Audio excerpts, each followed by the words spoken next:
Welcome back to the Missing 411 podcast. Tonight, we are going deep into one of the most unsettling geographical clusters I have ever researched. A place where the woods don't just conceal secrets, they seem to actively consume people. We are going to Ovando, Montana. A breathtakingly beautiful, yet terrifying place. The first article I want to share with you sets an immediate, chilling tone. It's from 1921, concerning a nurse, Miss Rose Gray, who died while swimming. The official statement from the physician was shocking. Her lungs contained very little water. The physician declared Miss Gray had died of fright when she realized her danger. Think about that. The physical mechanism of death bypassed entirely by sheer, unadulterated terror.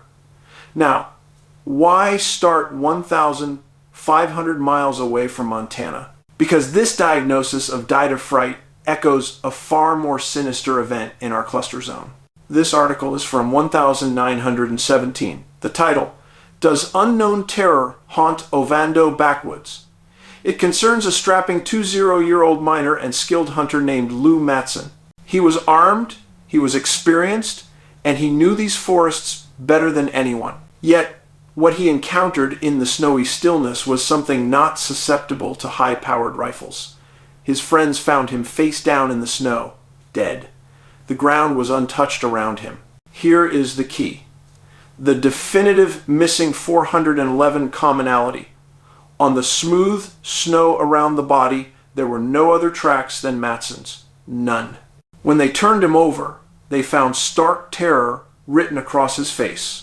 The coroner's jury verdict was dead from fright and exhaustion. An experienced hunter running from an enemy that left no trace and marked no victim. That terror, my friends, is what connects these two cases across half a continent. The Ovando area, located in the Blackfoot Valley, holds a disturbing record of disappearances that defy logic. This is an undeniable cluster zone. Let's look at the hunters, the men who lived and breathed these mountains, starting with Paul Prast. Prast went missing in 1942 near Arastra Creek. A WWI veteran, he didn't move well, but he knew the area like his own neighborhood. His camp was left abandoned. His rifle was gone, but his heavy coat remained. He only intended a short hike. A massive, month-long search by dozens of residents, and the sheriff found nothing.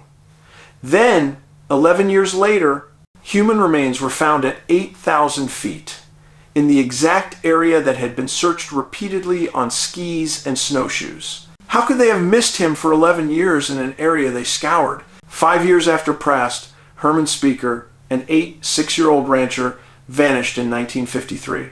He left his cabin to check on a crippled cow. His cabin was completely undisturbed. It looked like he had just finished breakfast. The only things missing were the clothes he was wearing. A search of 100 men and a helicopter found nothing. The bloodhounds brought to the scene could only pick up a scent intermittently. They couldn't hold the trail. This pattern of experienced people vanishing without a trace and the dogs losing the scent defines the inexplicable phenomena we call missing 411. Something is interfering with the search efforts. 5 years after Herman, the Ovando area gave us one of its most complex and disturbing scenes. Sam Adams, missing in 1958 while hunting with 2 friends. The search was relentless. In July 1959, his friends made a horrifying discovery. They found Sam's rifle broken into 3 pieces, not snapped, but fractured with immense force. They found scattered human bones and tattered clothing. The official theory was an attack by a wounded grizzly bear, but the evidence falls apart under scrutiny. Sam was armed with both a rifle and a pistol. His pistol was never found. Where did it go? Furthermore, the investigators found no trace of human flesh or bone in any bear scat near the scene. And like the Matson case, there was no mention of bear tracks. This was not a typical animal attack. Why was the scene so localized, yet so incomplete? Why the broken rifle and the missing secondary weapon? This sounds like a sudden, violent encounter with something that defies all normal explanation. We have one undeniable thread tying these Montana cases together. Sheer, incomprehensible terror. Lou Matson died of fright and exhaustion. Sam Adams's remains were found after an event so violent it shattered his rifle. The tragic 2021 grizzly attack that killed Leah Davis Locan in Ovando was horrific, but it was explainable. It had DNA evidence, motive, and a confirmed animal. The older cases, they have the hallmarks of something else entirely. Could the unseen terror that haunted Lou Matson and fractured Sam Adams's rifle be tied to a dimensional rift? A temporary tear in our reality that opens in areas of high geological instability. Imagine Sam Adams running, not from a bear, but from a terrifying, unseen entity that crossed over from a parallel space.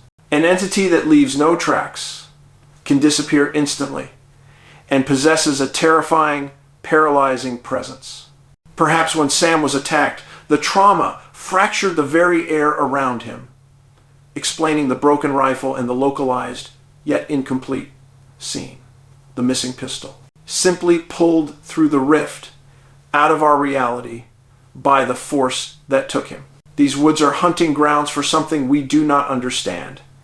The rules for survival against the force that took Paul Prast, Herman Speaker, and Lou Matson are unknown. The possibility of a dimensional rift is perhaps the only theory terrifying enough to explain an entity that can kill without leaving a track, and an experience so horrible it can literally frighten a man to death. The wilderness holds its secrets fiercely, and the Ovando cluster is a stark reminder that some disappearances will never be solved by conventional means. Thank you for tuning in. Be safe, be aware, and always trust your gut in the wilderness.